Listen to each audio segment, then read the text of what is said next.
Qu'est-ce que je trouve bien maintenant? Parce que c'est mieux organisé.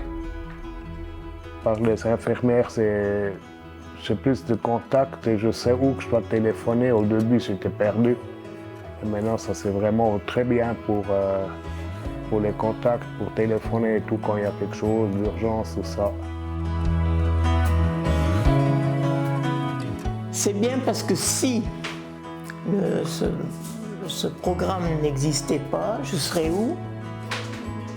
Je serais dans une maison, alors que je veux rester ici. J'arrive encore à me débrouiller parce que je le veux. Eh ben, ça me fait plaisir de vous voir arriver, ça me donne un coup de soleil.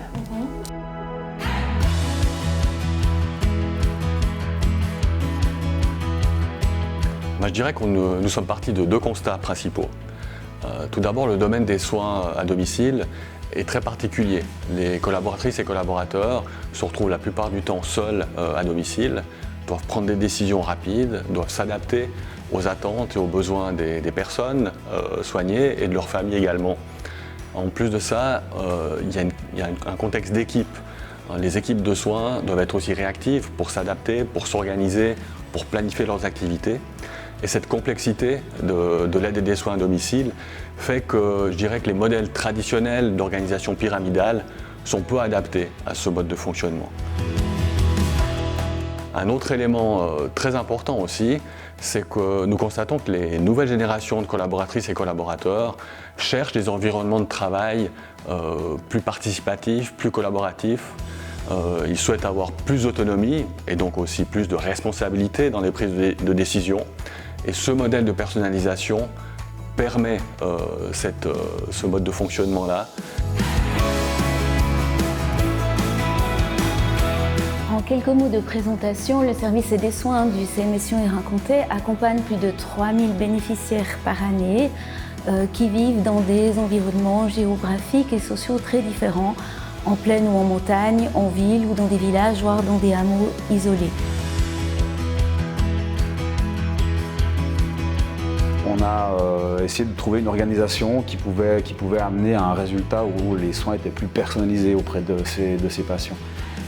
Donc on a procédé en faisant une revue de littérature, en allant chercher des écrits scientifiques qui pouvaient nous faire construire une organisation qui répondait à cette demande-là. Une fois qu'on a eu les contours de l'organisation, je pense que c'est un des axes les plus importants et les plus clés de ce projet, c'est qu'on a soumis cette organisation-là, qui était encore très théorique, qui venait du corpus scientifique et d'écrits qui venaient de l'extérieur. On l'a soumis en fait à l'ensemble des collaborateurs du CMS. Ce projet, en fait, il était de constituer des équipes bien plus petites à l'intérieur de notre grande équipe. Et puis, de ce fait, avoir en fait une population de soignants qui était bien plus restreinte auprès de la patientèle pour répondre aux besoins de nos patients. On a eu un retour assez rapide des patients qui nous disaient quelque chose a changé dans votre prise en charge. Maintenant, on sent que notre soin est personnalisé. C'est-à-dire qu'à la place d'avoir une quinzaine d'intervenants différents, on est descendu à 10, 9, 8. L'organisation des échanges et des communications entre les équipes a également évolué pour avoir une meilleure continuité du suivi des situations et aussi pour une meilleure efficience.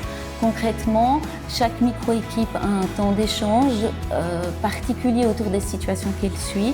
Néanmoins, il y a encore des temps d'échange communs à l'ensemble des équipes pour que le fonctionnement reste harmonisé.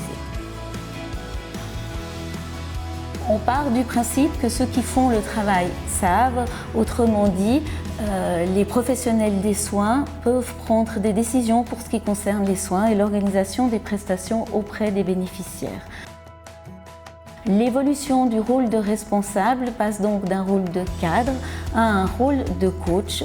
Coach dans le sens qui fédère des prises de décision et des propositions qui viennent des collaborateurs eux-mêmes. Il est important aussi de relever dans un modèle de management participatif que chacun est responsable de s'assurer que les informations qu'il détient soit transmise à toutes les personnes qui sont concernées. Ça peut être la personne qui fait la planification, la personne qui s'assure de la coordination de l'ensemble des prestations, ou ça peut être ses collègues d'autres micro-équipes qui ponctuellement pourraient être amenés à intervenir auprès du bénéficiaire.